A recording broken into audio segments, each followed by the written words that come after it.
It's Wednesday, December 30th, 2020. I am Greg Dibbler, and this is Two Box Live.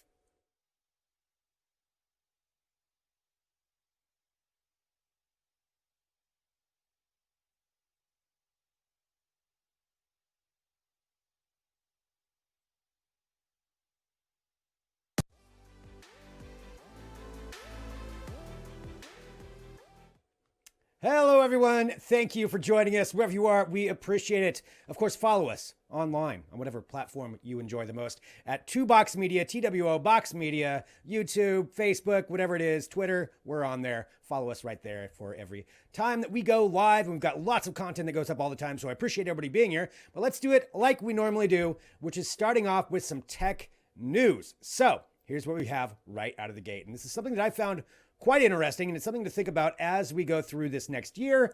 Is this something we could all be doing? As we see the vaccines for COVID-19 rolling out, one of the issues that has arisen is verifying that you have had it, or even reminding yourself to go get the second shot in some cases. Well, here's what's going on in LA. For people who are going to be getting that shot, they're going to have the option to get a digital vaccine card, which would then indicate that they had had the vaccine. So it's coming from a company called Healthvana, and this is probably the first of a bunch of companies that are going to be doing this. And right now it's just for Apple users, but eventually it's going to come to the Google Play Store as well. But essentially it's this. When you get your vaccine, you can have this digital card that you would then be able to, in theory, present when that is needed down the line. Things that we all now have to start thinking about that maybe a lot of people didn't cross their mind until right now. And it has to do with, possibly what they said, with what Healthvana said down the line, say, getting on an airplane or perhaps going to a concert or a public event. Will you need to show your digital proof that you've had a vaccine? And there's a lot of discussion that would go along with that as far as privacy concerns, security concerns. There's a plethora of issues that I sure will be debated very vigorously online on all kinds of sides. But nonetheless, this is something that I'm going to guess is going to be rolling out at some point, that this will be an option for everybody. For a lot of people right now, you're getting a physical card. I know some people who are in the nursing industry, they've been getting that just to notify that they've got it or to remind them to get that second shot. Yeah, the idea of a digital vaccine card, that is an interesting concept. Now, there's no regulations clearly that have been set on this. There's nothing that's happened so far, but these are things that probably at the start of 2021, we're going to see start to be debated as we see more and more of the vaccines roll out. I'm going to guess nothing would be implemented until later next year at the earliest, because it's going to take quite a long time to have these out there, have the vaccine out there for everybody to get. But a digital vaccine card. How do you feel about it? Let us know in the comments. What do you think? I'm curious to know your thoughts, your feelings. Is it something you're pro? You're for this? Are you against it? Do you not want to have any kind of digital trace with this? Let us know what you think. But nonetheless, this is something that's going to be happening. So that's why I think it's important to know about it. And it's starting off in LA right now with Healthvana with the digital vaccine card. All right. Continuing on with some trending news, right around the corner, actually less than around the corner, it's right ahead of us, is CES 2021. CES is pretty much here. It technically starts, I believe, January 11th, but right now we're starting to see some rollout of announcements. I've seen a few companies do it. Mostly they're announcing when they're going to announce, but Samsung did have something that came out today talking about their televisions. And on January 6th, they're going to have a big event showcasing basically the future of their TVs. One thing they did announce is HDR10 Plus Adaptive. So here's what this is. If you're not familiar, if you don't have a higher end television, HDR is one of the standards when it comes to the accurate color and the different ways that color can be represented by a television. It's pretty stunning. It's pretty amazing. If you haven't seen one, next time you're in a store or somewhere where there are televisions, go take a look at them. Go take a look at one of HDR and you'll understand what I mean. But one of the big things with HDR to get the maximum value out of it is you need kind of a darker room, ideally almost black, so that way you can see the differences in the colors. This is some technology that's going to actually adapt to that. So HDR10 Plus is going to adapt to the ambient light. Not all of us have a theater room just hanging around to be in. You know, a lot of times there's light that's going to get in. There's ambient light that'll happen. So this will actually adapt to that and adjust the content for it. One of the things they announced last year was a partnership actually with Amazon Prime for basically a filmmaker mode. And this mode would, the idea is that as a director is shooting something, they want you to see it in a specific way, a specific light, if you will, on how that's supposed to look. And this would be something that would allow them to do that, to where it showcases what that is. So they partnered with Amazon. That's not a new partnership, but something that they do have. Amazon does provide HDR content. Not all over OTT services, not all streaming services have that capability, but this is something that they partner with Amazon. And I would expect that it'll start rolling out to other services as well. I mean, this is, again, higher end. This is going to be QLED. We don't know if it's going to roll out to some of their previous versions, whether this is something they can update with just a software update, or if it's just going to be new televisions going forward. But they did say that it's going to be coming to their entire QLED line. So something cool to see. You know, it's interesting to see this kind of technology roll out, but that's something that one tiny little announcement that we've gotten from CES 2021. And we'll have a lot more clearly in the next couple of weeks. But Samsung, with that adaptive technology, we'll see how everybody else responds. But there you go, HDR10 Plus Adaptive from Samsung. All right, continuing on here with some trending news. Drone deliveries are something I have personally talked about for a long time. I am pro drone delivery because, as I've said many times, the day that I can get a burrito dropped off at my front door via a drone means I've made it, I guess. I don't know what it means, but nonetheless, it'd be cool. It means I get a burrito. But drone deliveries are being tested out in a lot of places right now, but we just went a step further toward making this a reality on a mass level. Currently, UPS, Amazon, and a couple of other companies have actually been testing out drone deliveries in certain places where they've had approval to do this. A lot of times it's been actually medical facilities where they can take it from one side of a hospital to another. This thing that just happened as far as this regulation comes from the FAA, where they said, and this was on Monday, that they're approving different ways that you can license smaller drones and allow them to fly over populated areas in certain instances. So let me just kind of boil it down here of how this is actually going to work. So the rules would take effect 60 days. This is in January when they're going to have to actually, publicize it. It'll go to a federal register, blah, blah, blah. That part's just how it's going to happen. So look at it like March, April when this will actually go into effect. But it'll start requiring drone manufacturers. They'll have 18 months to do this, to start providing a remote ID with their drones. This is something that would be able to be scanned from the ground without, and this is a key thing too, they don't have to be connected to Wi-Fi. This has to be able to be picked up to where you can identify any drone that's flying in the sky. This would be for all drones weighing anything over basically half a pound would be required. Smaller drones in certain instances would be having this as well if it gets down to that. But a half a pound drone isn't that big of a drone. However, it can carry quite a bit depending on the size of the propellers on it. So what this does is it allows that remote ID. It's basically a license plate for a drone.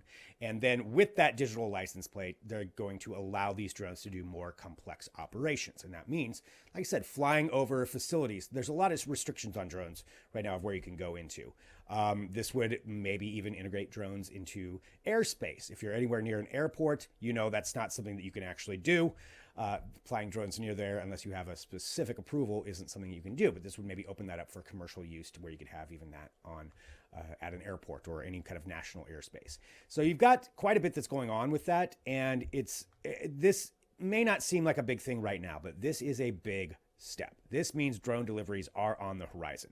And Alphabet, that's another company, Google's parent company. I didn't mention them. Wing, they're also very much into this, heavy into that. FedEx. So everybody wants to figure this out, but the regulations have to happen. This is a big step that happened. So if you're interested in drone deliveries and drone technology, if you have a drone, this is something that you should really follow along with.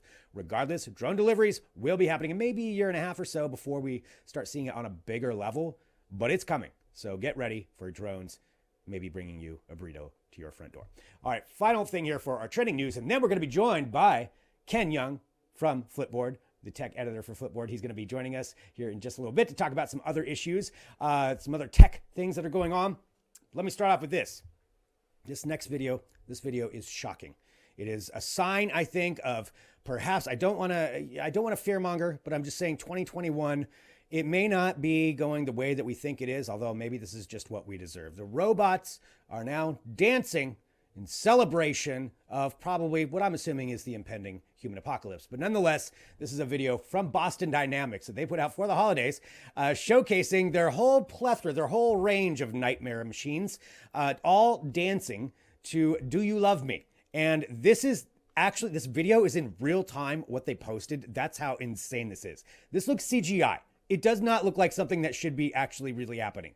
And you can watch the video. We can't play the music for this, but if you watch it on your own, you'll see what I'm talking about. It's in beat to the music. And then they're like, okay, here's just one that's, imagine it has guns in its hand or knives. I'm assuming these robots will have knife hands. So imagine this thing dancing over your bed. You wake up in the middle of the night and there it is. Now, it's not just those. They've also got the Spot, the mini robot. They've got Atlas. They've got all these other ones that they've come out with, all dancing in unison over how much they are going to dominate us. And that is from Boston Dynamics. It's technologically, it's an incredible achievement, what they've got here. The Spot robots are already out in the field. There's a lot of places that are utilizing those for commercial reasons. The Atlas robots, I don't know if anybody's actually using those yet. They're mostly just used to terrify people. But this is where Boston Dynamics is going. And of note, they were just purchased by Hyundai, of all companies. So Hyundai purchased them from SoftBank. And so Hyundai is going to have all of this power right now. So there it is. Boston Dynamics dancing robots, something to think about as we go into the new year. All right, a few things coming up.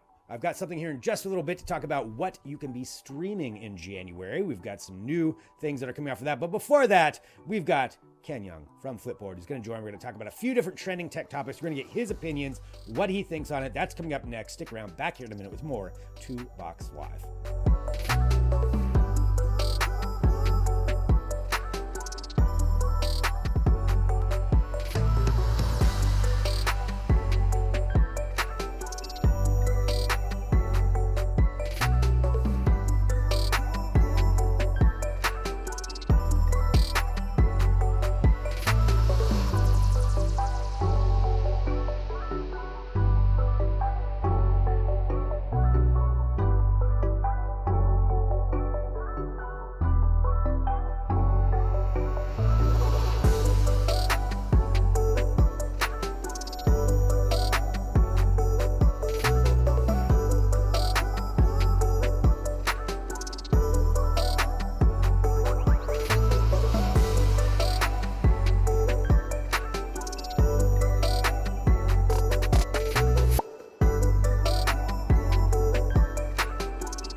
There we go. Hello, everyone. This is 2Box Live. Again, follow us, 2Box Media, wherever you are, that we get notifications when we go live. You can check out all the video content we have because we keep you up to date on a lot of things, a plethora of things. And you know where else you can go for that is Flipboard. And joining us right now, we have the technology editor for Flipboard. It's our buddy Ken Yeung. Ken, hello. How you doing? Hey, Greg. Happy holidays. How are you? I am doing good. You know, it's the end of the year, which just seems strange. That 2020 is almost at the end. I feel hesitant to even say that because we still have a couple of days for something to happen. But there is a lot happening with tech, and in particular over this last week, even coming up to the very end, there's some busy things going on, and that's what we're going to do here is just kind of go over a few different topics. So starting off, let's talk about Tesla. And Tesla this week, to bring everybody up to date, there's a couple of things that have happened. One of the biggest ones is this firmware update that they issued over Christmas for a couple of reasons. We'll talk about the full self-driving mode here in a minute, but the big one that I think everybody is discussing right now is the Boombox Mode, something that Elon Musk has promised for a while, to where now Tesla owners, if you have this outside speaker, you can customize the sounds of your vehicle, the sounds of your horn. It comes standard with a few, and then you can also upload your own to completely annoy everybody around you. I don't know if this is going to be good for Tesla owners in the long run, if this is going to help out with that, but I wanted to get your thoughts about this. What do you think about Boombox Mode? So I want to let's think about this for a second. You know, it's the holiday season. Every year, I think what something that's been synonymous for the holidays or around this time is the car shopping that people do. You see a lot of these commercials on TV. That, hey, this is your winter holiday sale. Get to your nearest blah blah blah dealership, and go ahead and buy a new car for you or your loved one. I always find it very fascinating when I see these commercials where people are like, hey, buy a car for you and your loved one, so you get two cars, and you're like, wait, where are you getting all this money from? But what's interesting Right? now is that you can do the same thing, but without actually having to buy a car. And this is something that I find very fascinating about Tesla, and people have said this many times before, is because what Tesla offers is that you don't actually have to buy a new car necessarily every year. You can just get all these updates over the air, and that's the power of technology. And Tesla has done amazingly well in terms of offering new features, and it's treating it almost like you get like an app on your Facebook app or whatever app you have on your smartphone.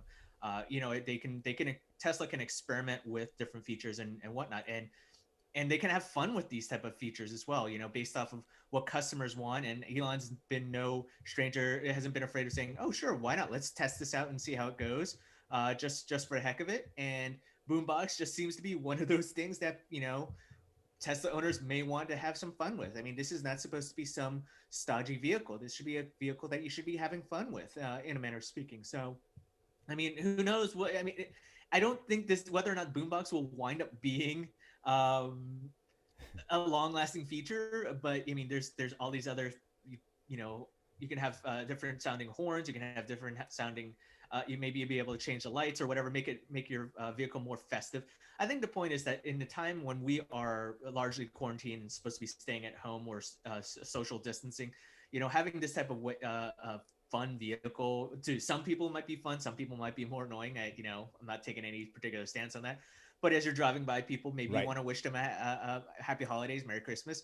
Maybe this could be a fun way to do that, and maybe it's that small little things that you can do with the Tesla that will encourage people to go out and say, hey, let me give it a test drive, later on, once we're vaccinated, or this pandemic is over, and maybe their next vehicle could be a Tesla. Who knows? I mean, you make a couple of really good points in there too. Just talking about how this is, something that can constantly be updated, because these firmware updates come out. You don't have to buy a new car. You get some new toys essentially. It's actually, I think, stored in something called the toy box is where these features are, where it's got games and all kinds of stuff. I mean, if I had one, I would be stoked about this, creating my own custom sounds for it. So it's something that's pretty cool what they're able to do with it. So that's the Boombox Mode. If you're around a Tesla, anybody out there, I'm sure we'll all hear this at some point, because Tesla owners do like to talk about being Tesla owners. So I'm sure we'll hear it. I'm just jealous. So there's that part that came out. There's also the full self-driving mode, which is something that, a couple of things with that. One is, this is something that Elon Musk has been promising for Teslas for a while. Full self-driving mode is a misnomer. It's not a completely autonomous mode update that would happen. What it would allow the car to do is navigate traffic better on its own. It would be able to go on ramps and off ramps. I mean, still really impressive, but it's not full self-driving mode where you just go to sleep in the back and let the car drive. Nonetheless, that update coming out, it used to be you had to pay $10,000 up front just to maybe have that ability in the future when it rolls out. Now, he's saying this is going to be rolling out to a lot more vehicles, and there's going to be a subscription service. And now, if you buy one, I guess in these last 2 days before 2021, we're on December 30th right now, depending on when you're watching, he said it could be free for 3 months. So he's really pushing this kind of tech, which, I mean, I think that's great that he's getting it out there, that more, this is kind of pushing it to the forefront. I don't know about regulations, and there's still, all the worries that come with this kind of technology. What do you think about this? I mean, it's the end of the year. I mean, every company, it doesn't matter whether you're a tech company or you're a car manufacturer. It's always about the end of the year sales, right? It's that quota that you have to hit. And Tesla's been doing well in the past few quarters in terms of exceeding the amount of vehicles that they produce and sell. And this is no different. They want to get that out there. And of course, the full self-driving feature is appealing. Maybe they want that to be the the thing that catches people's eyes and forces them to and convinces them to go make a purchase. But you're right. It's like the fact maybe something that's holding people back from going full self-driving is the price tag, and so they're going more into that monthly subscription, which has served other tech companies very well in that regards in terms of helping generate revenue. So this could be a good revenue generating stream for Tesla. Plus, the more people that are testing out the full self-driving, the more data obviously Tesla gets in order for them to improve the technology. But of course, this is a complete shift for Tesla. Well, not really a complete shift for Tesla, but it's an interesting turnaround for Tesla because I think it was like a couple weeks ago, Elon Musk revealed that he had thought about selling the company to Apple back in the day. So when there's production issues with one of the Tesla models. So and now you look at what's happened now, it's like, hey, Tesla's going very well.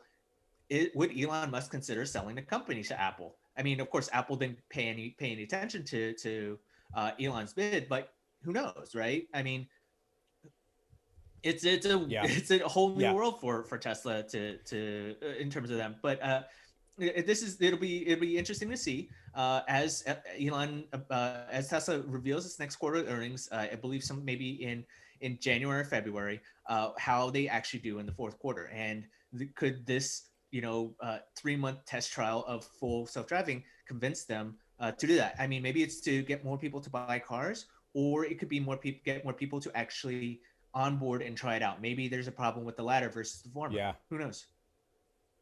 Yeah, that's true. I mean, I think if somebody was on the verge of buying a Tesla, this would be something that would push them over the edge, although probably they would do it anyway. But it's pretty cool what they're doing with it. It's fascinating stuff, like you said, at the forefront, and a lot of possible revenue streams there for Tesla as well, the more data that they get on this. So we got that with Tesla. Let's go on to something else. Another tech company, I guess, video game developer that I think at this point we're all well aware of some of the things going on with Cyberpunk 2077. Full disclosure, I actually got that game a couple of days ago. I meant to bring it down here to show on the air and I don't have it. But Cyberpunk 2077, I just got it installed. I do play on a PlayStation 4. I have not encountered issues yet, but I've only played it for like 15 minutes. So there we go. But CD Projekt Red, the parent company of Cyberpunk 2077, now in all kinds of news. The game issues, just to sum those up for anybody who didn't know, when it rolled out, huge issues on PlayStation, some issues on Xbox as well. PlayStation 4, rather. The newer generations didn't seem like they were having them. Newer meaning, they've been out for like a month, if you can even get one. So PlayStation 4, huge issues to where PlayStation actually took it out of the store. Xbox took it out of the store. Physical games, you could even get refunds on it if you took them in. I think some you may even still be able to. Each kind of retailer have their own thing. But this is a game that's been anticipated for like a decade. I mean, it is a highly anticipated game. Would have been the biggest release of this year. I mean, maybe I guess you can still call it that. But now with all of these concerns, they're actually getting sued by some investors. They made a statement saying they're going to fight that lawsuit. My question here, I mean, depending on what happens, eventually I'm sure they'll have some updates for this, but it's such a conundrum. How do you think this is going to affect the gaming industry and other game makers for putting out their, huge A-list games?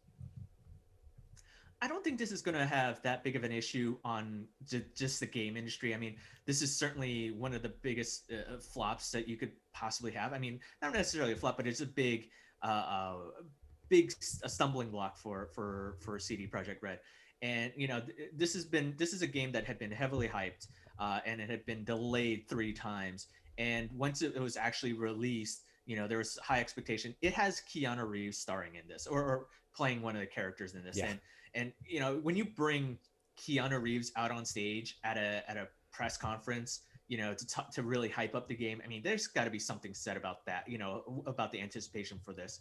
And then when you start to play it, and then there's a whole bunch of issues with the reviews, are saying, reviews were largely positive, but then you get all these bugs that were soon reported, and then there was the issue about the game causing seizures. And now the company's coming back and making changes to it, and now it's getting sued and it's got taken away from the Sony and the GameStop's asking for accepting refunds.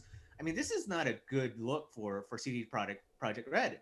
Uh, but I think with other, this is not going to really. I don't think it's going to really hinder other game titles from actually from launching and doing well. I think this, but it's something that the game publishers have to be aware of when they are starting to release stuff on these new platforms. So specifically the PlayStation 5 and the Xbox Series X and Xbox Series S. Yeah, and there's going to be a while before people can even get their hands on those consoles, even if they want them. You can't, you know, it's hard to get a hold of them. So I think people are going to be playing with these older generations for a while. And yeah, you bring Keanu out on stage at the height of the Keanu-essence, and then have this flop. That is not a good look.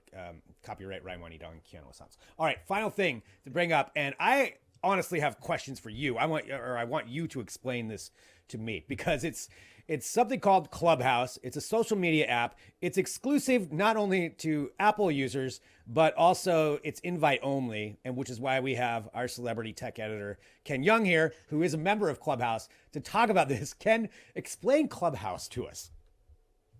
So Clubhouse is follows a line with in terms of the social network. I mean, you have video social networks that with live streaming, you have Periscope and YouTube Live and Twitch and everything like that, and you have your traditional social networks, that being it's Facebook and Twitter and the like, and MySpace.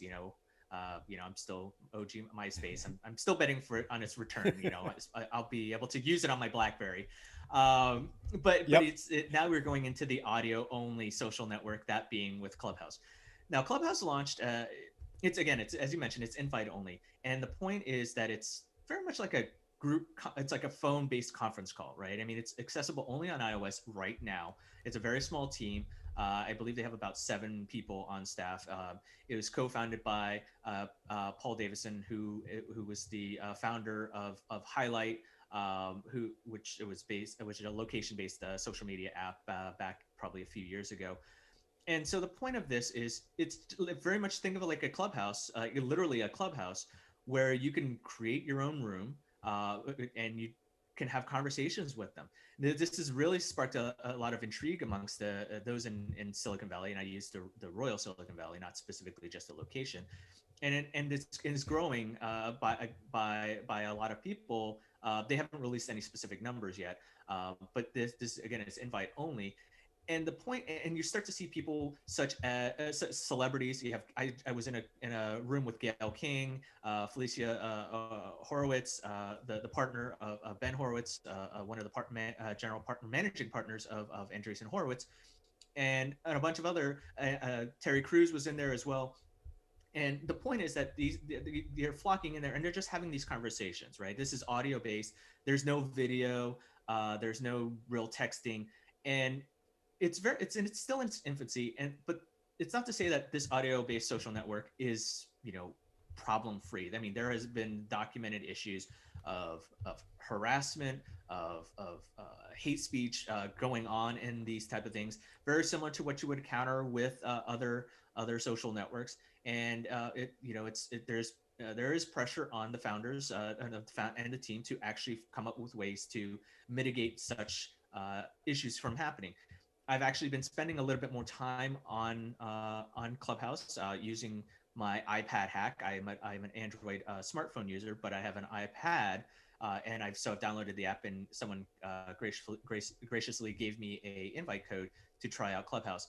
And so I've been using it at home, and I've been having some very interesting conversations, joining in on how to do content creation, get paid for podcasting, for example, talking about just COVID-19 issues and vaccinations and those type of things, and hearing from experts who are talking about the effects of the vaccines, what's happening with staying at home, and those type of things. But I've also created my own room, just with early over the weekend. I just created this room with no agenda and thinking, hey, who would join?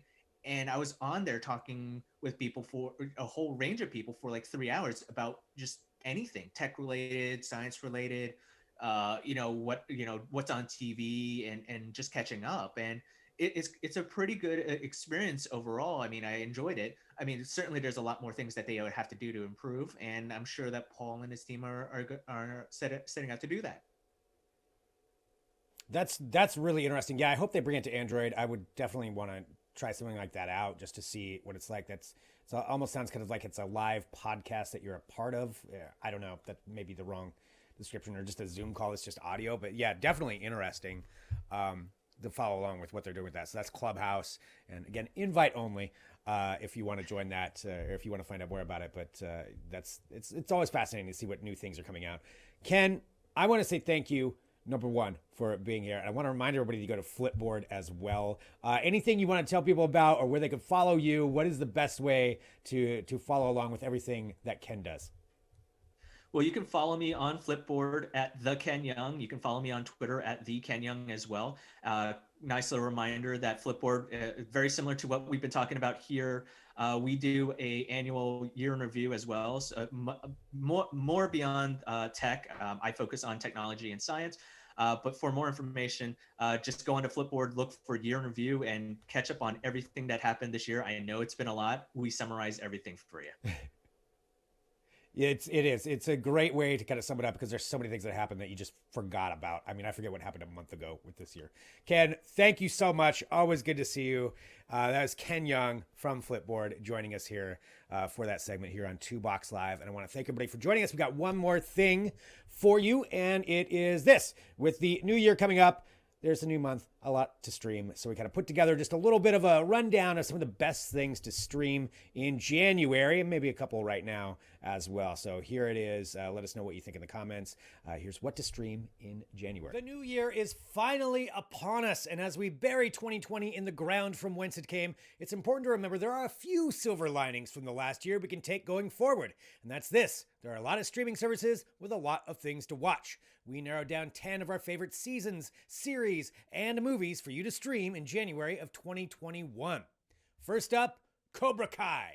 If you haven't binged the first 2 seasons of Cobra Kai, get on it. It's the return of Ralph Macchio as Daniel LaRusso, meeting his old nemesis, Johnny Lawrence, played by William Zabka.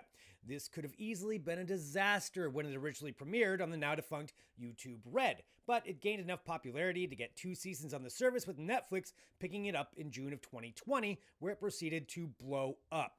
You do not need to be a fan of the original Karate Kid movie to enjoy the new series, but you will question who the actual villain was. Season 3 drops on January 1st. Cobra Kai never dies. Let's follow that up with another Netflix series debuting on January 5th with The History of Swear Words. Yeah, the title pretty much explains it all, as the new 6-part docuseries explores how our favorite curse words became so cursy. The kicker, though, as you can tell, is that it's hosted by none other than Mr. Nicolas Cage. Who doesn't like a little bit of Cage going crazy? The show is also stacked with guests from Sarah Silverman to Nick Offerman. Definitely sounds interesting, enjoyable, and 1000% not work safe. Let's switch it over to Disney Plus next, where on January 15th, Marvel will be debuting their first standalone TV series for the service with Wandavision, which features Wanda, aka the Scarlet Witch, and Vision living in a sitcom-like alternate reality. This seems weird at first, but this series is huge for the MCU and is the gateway to opening not only the multiverse, since Doctor Strange will be making an appearance, but also the new era of Marvel movies. It's a big one, and rumors abound about who else will be showing up. Bottom line, if you plan on knowing what's happening in future Marvel movies, you won't want to miss WandaVision. Speaking of movies, One Night in Miami made its theatrical debut on December 25th, 2020, but like most movies now, it made a quick jump to streaming, with Amazon Prime having picked it up for a January 15th launch date. The show marks the feature film directorial debut of Regina King and takes place in February of 1964, with a fictionalized meeting in a Miami hotel room where Malcolm X, Muhammad Ali, Jim Brown, and Sam Cooke all sit down together. For those Archie and Jughead fans out there, Riverdale Season 5 is dropping in January. The season is actually going to be extended so that they can wrap up some of the loose endings from Season 4, which abruptly stopped filming because of the pandemic. Beyond that, the season is expected to make a 7-year jump in time to showcase the characters a little bit older. As previously happened, episodes will air on the CW, followed by a Netflix premiere the next day, with the first one showing up on January 21st. Up next, Warner Brothers made the unprecedented announcement this year that all movies for 2021 would debut simultaneously in theaters and on HBO Max. And we get the first one on January 29th with The Little Things. It stars Denzel Washington and Rami Malek as competing investigators looking into a potential serial killer, played by the expertly creepy Jared Leto. Yeah, I'll watch it. Now for some quick honorable mentions, only because they kind of debuted in December, but we can still stream them now in January. First up, Pitter Patter, Let's Get At Her. Season 9 of the incredible Canadian gem Letterkenny is out on Hulu right now. If you haven't started it yet, you are missing out. Stop everything you're doing, watch the first 8 seasons, and blow right on into the 9th, which released on December 26th. For you Teenage Witch fans, the 4th season of The Chilling Adventures of Sabrina will be posting to Netflix on December 31st.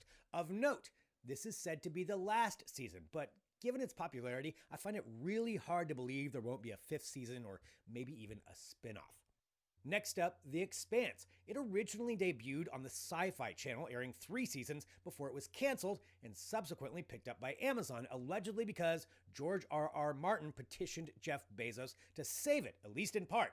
Whatever the reason, it's fantastic, and a new episode of Season 5 will be released every week throughout January. And finally, for Stephen King aficionados and those who like a good pandemic and supernatural-based apocalypse, the latest iteration of The Stand is currently streaming on CBS All Access, with a new episode posting every week. It's actually a pretty amazing and perfectly timed release, with Alexander Skarsgård taking on the seminal role of Randall Flagg.